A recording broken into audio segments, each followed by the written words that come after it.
नमस्कार दोस्तों, मैं महिमा आज आपको सुनाने जा रही हूँ जानी मानी लेखिका क्षमा चतुर्वेदी द्वारा लिखी हुई कहानी तपिश। तो आइए कहानी शुरू करते हैं। इतिहास क्या सचमुच अपने आप को दोहराता है? रह रहकर तनु यही सोच रही थी। रीना को देखकर सभी ने यही कहा था, तनु तो बस अपनी ही जैसी बहू छांट कर लाई है। वही खिलता रंग, वही कद, वही नाजुक काया, छुई मुई सी। सबकी बातें सुन तनु को अपने ब्याह की याद हो आई। तनु जब ब्याह कर आई थी तो माँ जी से भी सभी ने यही कहा था, शीला तो अपने ही जैसी बहू ले आई है, लगता है जैसे बहू नहीं बेटी है, तो इसे मेरी बेटी ही समझो ना। माँ जी ने उसी समय भाव विभोर होकर उसे गले से लगा लिया था। वैसे इसमें कोई संदेह नहीं कि उसे उनसे माँ जैसा प्यार ही मिला था। तब उम्र ही क्या थी, यही 19-20 की रही होगी। खाने पीने से लेकर वे उसकी हर बात का ध्यान रखती थीं। अब बेटियां तो ससुराल गईं, यही मेरी बेटी है और बहू भी, अक्सर उनके मुंह से यही निकलता था। माँ जी का वही स्नेहिल चेहरा आंखों के सामने घूम गया था। तभी विमला जी की आवाज़ सुनाई दी, जाओ तनु, अब तुम भी कुछ देर आराम कर लो, शाम को फिर मेहमानों की विदाई का इंतज़ाम करना होगा तुम्हें। वैसे तो शादी का घर है, काम ही काम बिखरे हैं, पर तब तक मैं संभाल लूँगी। बिमला जी ने एक प्रकार से उसे अंदर कमरे में ही ठेल दिया था, पर पलंग पर लेटकर भी तनु अतीत में ही खोई रही। शादी के प्रारंभिक दिन एकदम से आंखों के सामने घूम गए थे। सचमुच घर भर की चहेती थी वह। महेश तो एकदम दीवाने थे उसके। कलकत्ते में अपना फ्लैट मिलते ही उसे ले गए थे। महानगर, बड़े शहर की चकाचौंध, सब कुछ देखने की कितनी चाहत थी, पर छोटा सा एक कमरे का फ्लैट देखते ही मन कुछ बुझ सा गया था। यहाँ इस घर को कैसे सजाएंगे? यहाँ तो सामान भी पूरा नहीं आ पाएगा। सजाने की ज़रूरत ही क्या है, ये तो तुम्हारे आने से ही सज गया है। महेश ने उसे बाहों में भर लिया था। कुछ दिन तो घूमने फिरने में ही निकल गए थे, पर महेश की छुट्टियाँ खत्म होने के बाद वह घर में उकताने लगी थी। क्या करे दिन भर? बार बार उसे मायके और ससुराल के लंबे चौड़े भरे पूरे मकान याद आते। कितने लोग थे, कब दिन गुजर जाता पता ही नहीं चलता था। लंबा चौड़ा आंगन, बड़ा सा बगीचा, बड़ी सी खुली छत, लेकिन यहाँ तो आसमान का टुकड़ा तक देखना नसीब नहीं होता। कई बार उसने महेश को मकान बदलने की भी जिद की थी। तुम बात को समझती क्यों नहीं? यह महानगर है, बड़े मकान के किराए भी उतने ही अधिक हैं। फिर मेरी समझ में नहीं आता कि तुम्हें तकलीफ़ क्या है। खैर, धीरे धीरे वह इसके लिए भी अपने आप को अभ्यस्त करने का प्रयास करने लगी थी। इसी बीच ससुराल से खबर आई कि सास बीमार हैं। महेश और तनु दोनों ही मिलने के लिए तुरंत रवाना हो गए। देखो तनु, तुम्हारा पहला कर्तव्य माँ के प्रति है, इसलिए मैं चाहूँगा कि तुम उनका पूरा ध्यान रखो। किन्हीं भावुक क्षणों में महेश के मुंह से निकला था यह वाक्य, और फिर माँ जी की भी जिद थी कि अभी और कुछ दिन तनु उनके पास रहे। उन्हें अकेलापन खलने लगा था। तनु रुक गई थी। माँ जी की तबीयत में अब थोड़ा सुधार था। कभी बातों बातों में तनु के मुंह से निकल गया था, वहाँ कलकत्ते का मकान बहुत छोटा है, एक कमरे का। और माँ जी ने भी पता नहीं किस रो में महेश को लिख भेजा था, अब बड़ा मकान ले लो तभी बहू को लेने आना। बेचारी का दम घुटता होगा एक कोठरी में। उसके बाद तो काफ़ी लंबे अरसे बाद घर आए थे महेश, और तब से उखड़े उखड़े से ही रहने लगे थे। आखिर बात क्या है? मैंने तो आपके कहे अनुसार सबका ध्यान रखा। अब माँ जी की तबीयत भी ठीक है, मैं भी तैयारी कर लूँ। काहे की तैयारी? क्यों, मुझे साथ नहीं ले चलना है? नहीं। वह सकपका कर रह गई। और सुन लो, जब तक मैं बड़ा मकान नहीं लेता हूँ तब तक तो मैं साथ लेकर जाऊँगा भी नहीं, क्योंकि वहाँ एक कोठरी में तुम्हारा दम घुटेगा। ये कैसी बातें कर रहे हैं आप? तनु कुछ भी नहीं समझ पा रही थी।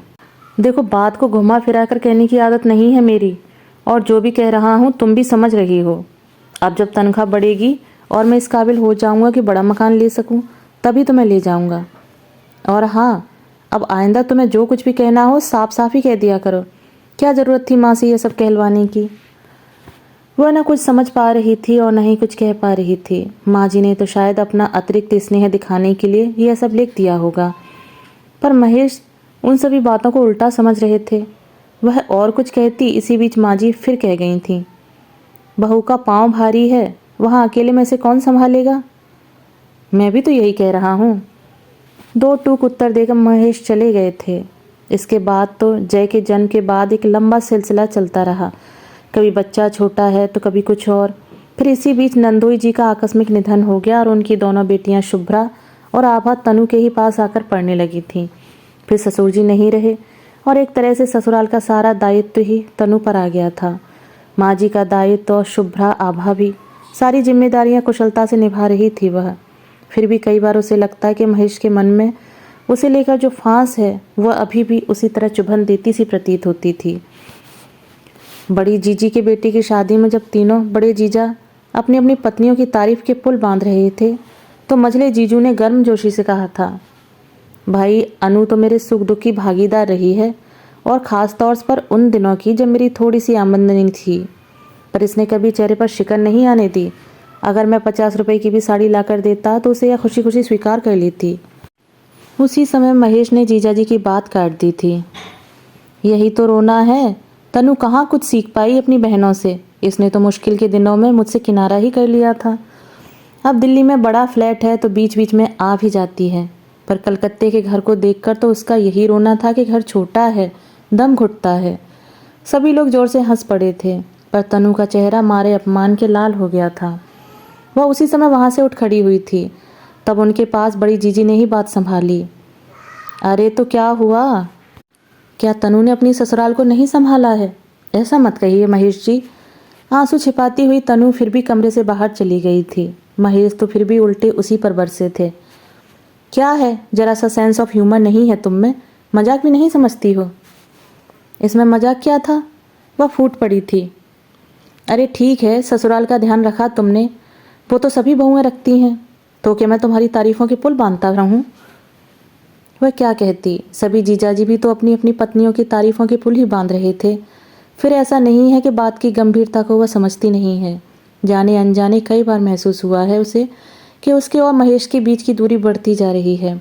कई बार उनके मुंह से निकल चुका है, तुम तो इसी प्रकार माँ के पास रहकर घर संभाले रहो, मेरा क्या है, अब तो अकेले रहने की आदत सी हो गई है। हालांकि इसी बात को लेकर दोनों बड़ी दीदी भी कई बार कह चुकी थीं। तनु यह क्या है, महेश को एकदम छोड़ दिया है तूने। अरे इतने आशिक मिजाज हैं, वहाँ किसी और से दिल लगा बैठे तो? वह क्या कहती, क्या पता दिल लगा भी लिया हो। वह तो वैसे ही इतनी दूर रहती है, महीनों बाद कुछ दिनों को जा पाती है। तब भी कई बार उनके सहयोगियों की पत्नियों ने इशारा किया था। महेश जी की आजकल अपनी स्टेनों से खूब छन रही है, और तो और दोनों दौरे पर भी साथ जाने लगे हैं। घुमा फिराकर जब उसने पूछा तो महेश ने डांट दिया था, अब क्या तुम मेरी चौकीदारी करने आई हो? अरे इतना ध्यान था तो पहले ख्याल रखा होता। अब ऑफिस में क्या मैं अपनी महिला कर्मचारियों से बात भी ना करूं? वह क्या कहती, चौकीदारी वह कर ही क्या सकती थी। अगर उनका मन हुआ तो एक नहीं कई स्टेनो मिल जाएंगी उन्हें। बात तो परस्पर विश्वास की थी और वही विश्वास अब दरकने लगा था। ऐसी बातें याद करके कई रातें आंसुओं में गुजारी थी उसने। अब तो खैर महीने भर पहले ही महेश रिटायर्ड होकर यहीं आ गए हैं। तभी तो बिमला जी ने कहा था, अब तुम दोनों आराम से साथ रहना। अभी तक तो जिम्मेदारियां निभाते ही उम्र बीत गई। महेश वहाँ, तुम यहाँ, अब खूब बातें करना। पर बस सोचती कि इतने वर्षों से आई यह दरार क्या पट सकेगी। उसे तो शायद महेश की उपस्थिति में भी अकेलापन ही झेलना होगा। अकेलापन तो अभी से लगने लगा है। माँ जी का देहांत हो चुका है। आभा और शुभ्रा भी ससुराल चली गईं। बस जय से ही रौनक थी, वही उसे अब तक संभाले था। बड़ा होकर वह एक दोस्त की तरह हो गया था। शुरू से ही माँ के साथ रहा था, इसलिए माँ के अकेलेपन की पीड़ा को भी उसने भांप लिया था। बस माँ को खुश रखना है, इस बात का हर पल ख्याल रहता उसे। तभी तो शादी के समय भी उसने यही कहा था, माँ बहू तुम्हें पसंद करती है, जो तुम्हें समझ सके, तुम्हारा अकेलापन दूर कर सके। और तब वह हंसकर रह गई थी। तूने मुझे इतना सम्मान दे दिया, यही क्या कम है बेटे? फिर कंठ भर्रा गया था। जय की भी तो अगले महीने फ्लाइट है। कितनी जिद्द थी उसकी विदेश जाने की। महेश तो तैयार हो गए थे, पर वही बड़ी मुश्किल से अपने आप को तैयार कर पाई थी। बेटे को कभी अपने से दूर नहीं किया और अब हजारों मील दूर। पर क्या करे, उसके भी तो करियर का सवाल है। तभी हल्की खटर पटर से तंद्रा टूटी। जय ही था। अरे माँ, मैं तो इतने धीरे से सामान निकाल रहा था, फिर भी तुम्हारी नींद टूट गई। अब उठना तो है ही, मेहमान लोग जाएंगे, उन्हें भी देखना है। हाँ माँ, पर मैं तुम्हें अकेला नहीं होने दूंगा। पता है, अभी अभी मैं रीना से यही कह रहा था कि वह यहीं तुम्हारे पास रहकर अपनी इंटर्नशिप करे, ताकि तुम्हारा भी मन लगा रहे। नहीं बेटे, बीच में तनु ने उसकी बात काट दी थी। मैंने बहुत सोच समझ कर फैसला किया है कि तुम दोनों साथ ही लंदन जाओगे। रीना भी वहाँ कोई नौकरी कर लेगी। कैसी बातें कर रही हो माँ, वहाँ कैसे एडजस्ट होगी? अभी तो मेरे ही रहने का बंदोबस्त नहीं है, फिर तुम यहाँ अकेली। मेरी चिंता छोड़ बेटे, आखिर रीना मेरी बहू है।